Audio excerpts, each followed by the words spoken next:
He was then cited in Jacksonville, Florida in November of 2017, then in Daytona Beach in late November of 2017, and nothing since then. He's vanished, gone. Roy McGrath. The ex-chief of staff for Maryland's former governor died during a shootout in Knoxville, Tennessee.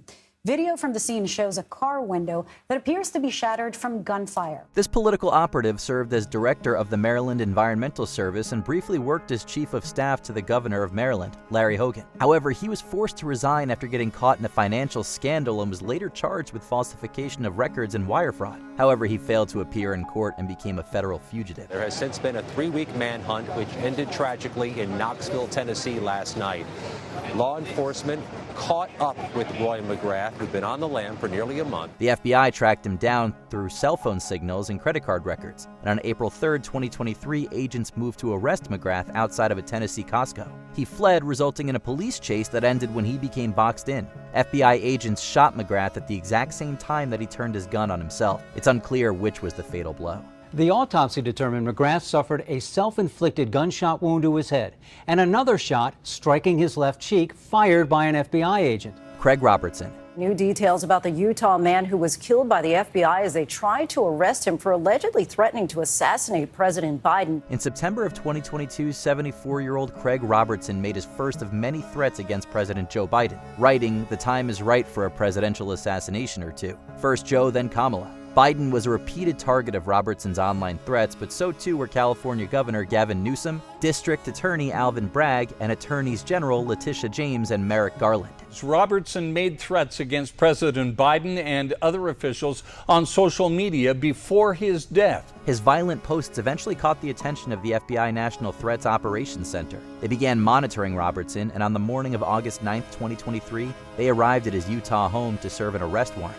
However, Robertson was prepared and allegedly began firing at the agents with a revolver. He was killed by returning fire. Robertson was killed when agents say they tried to arrest him for posting dozens of threats against President Biden online. Toby Wiggins. More breaking news tonight out of Atmore. The FBI has shot and killed a wanted murder suspect out of Charlotte, North Carolina in Escambia County, Alabama tonight. Back in 2020, Alabama native Toby Wiggins attracted the attention of the FBI. He had become the prime suspect in the death of 39-year-old Kashana Tate, and he was charged with first-degree murder. With federal warrants out for his arrest, FBI agents stormed Wiggins' trailer park home in Atmore, Alabama. The FBI did not release any information about what led up to the shooting, but witnesses say they heard multiple gunshots. They provided a telephone to Wiggins, and a tense standoff occurred, with Wiggins periodically breaking from the conversation to wave at the growing crowd and blow them kisses. With negotiations having failed, Wiggins later emerged from the trailer with a shirt over his right arm. It's believed that this shirt concealed a weapon, as agents soon fired multiple shots into Wiggins, killing him at the scene. You can see in the distance a tense setup and crime scene tape still surrounding the home where Toby Wiggins was shot and killed yesterday. Robert T. Matthews. I remember thinking that finally, after all this work, I'm going to come face to face with Bob Matthews. The manhunt of Robert T. Matthews sounds like something out of a movie. Matthews was a known neo-Nazi, and in 1984 he shot and wounded an FBI agent in Oregon. The Bureau then tracked Matthews to a house on Whidbey Island in Washington and laid him under siege for 2 days. Matthews proved confrontational, and after tear gas failed to flush him out, agents began firing into the structure with machine guns and other large weapons. The roar of the weapon that Matthews was using was unbelievable. Well, I've been involved in gun battles during my tenure in the FBI, but never anything like this. Meanwhile, gunfire continued to erupt from the house, suggesting that Matthews was still alive. Eventually, an FBI helicopter fired illumination flares into the house, resulting in a huge explosion that destroyed the homestead and killed Matthews. The leader of the order never emerges from his safe house. I will never submit nor surrender. Goodbye, kinsman. Bob Matthews' war with the government has finally come to an end. Greg Carlson.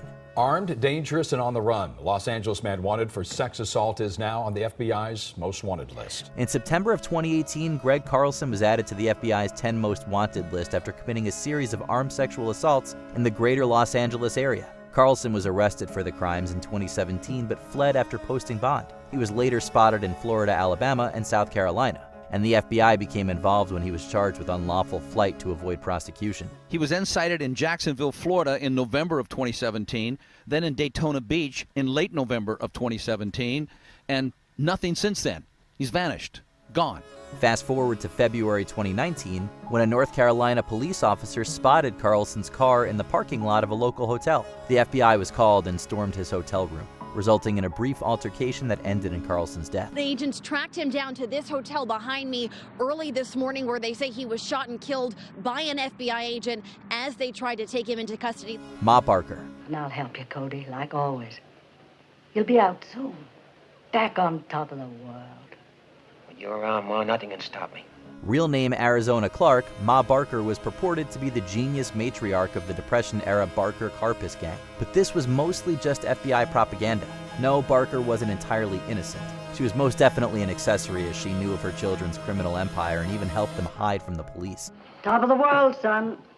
Don't know what I'd do without you, Ma.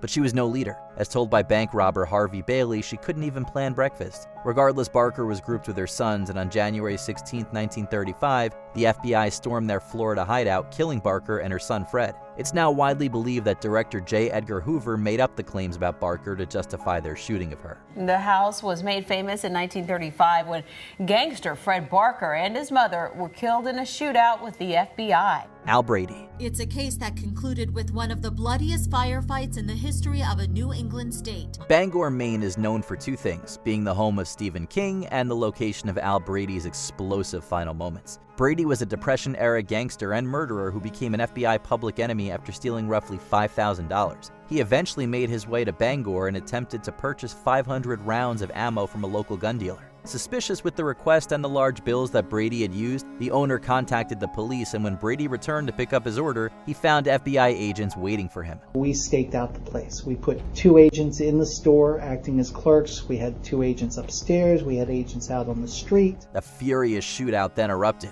with Brady and his partner Clarence Schaefer being gunned down by FBI agent Walter Walsh. The story soon became a famous piece of Bangor lore. While it was a tragic and dramatic event, it really has just those lingering effects in the fabric of our history. Babyface Nelson. Okay, folks, hold your applause and drop your drawers. I'm George Nelson, and I'm here to sack the city, eat a bean. One of the most notorious criminals in American history, Babyface Nelson was a known bank robber, and on November 27, 1934, he was public enemy number 1. It was on that date that Nelson would go down in what is now known as the Battle of Barrington. Nelson and a car full of FBI agents passed each other on Highway 12 in Illinois, resulting in a violent chase. Callie, you see a car? Ford, yeah, it's going the other way. Turn around. Madonna, get in. It's Nelson. It ended in Barrington's Northside Park, where a massive shootout occurred. 2 agents were killed in the exchange, and Nelson was fatally wounded after receiving 9 shots, 8 shotgun pellets to the leg and 1 slug to the gut. He made it to a safe house in Wilmette, but succumbed to his injuries later that evening. The man with the getaway wasn't John Dillinger. That was Babyface Nelson. Pretty Boy Floyd. Floyd! Halt! These old-timey gangsters loved them a good nickname. Another famous bank robber of the 1930s, Pretty Boy Floyd attracted attention not just because of his exploits, but because he freed many people from debt by burning mortgage documents. In this regard, he was considered something of a folk hero by the American public.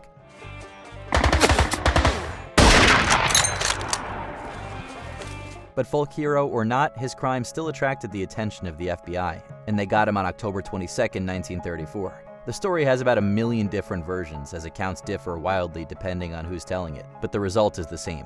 Floyd was shot and killed in a cornfield outside the city of East Liverpool, Ohio. His funeral was attended by up to 40,000 people. Dude, you killed me. You go out now. John Dillinger.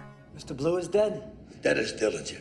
Accused of robbing 24 banks and 4 police stations, John Dillinger is one of the most famous of the Depression gangsters, and his death is Chicago legend. On July 22, 1934, Dillinger was leaving the Biograph Theater when he spotted federal agents waiting for him. He fled into a nearby alley, but the FBI had planned for this and had already closed it off. You and your men take the hat store right across from the theater. Smith, Saran, Clegg, take 2 agents. You cover the rear alley. 3 agents pursued Dillinger into the alley and shot at him, hitting him a total of 4 times. The fatal shot entered his neck and severed his spinal cord, effectively killing him instantly. Legend has it that bystanders were so enamored with the scene and the legend of Dillinger that they dipped their handkerchiefs in his blood as a macabre souvenir. You take care of this. I need to go call Washington. What do you think of these stories? Let us know in the comments below. It is by such methods that our Bureau will get John Dillinger. Did you enjoy this video? Check out these other clips from Watch Mojo, and be sure to subscribe and ring the bell to be notified about our latest videos.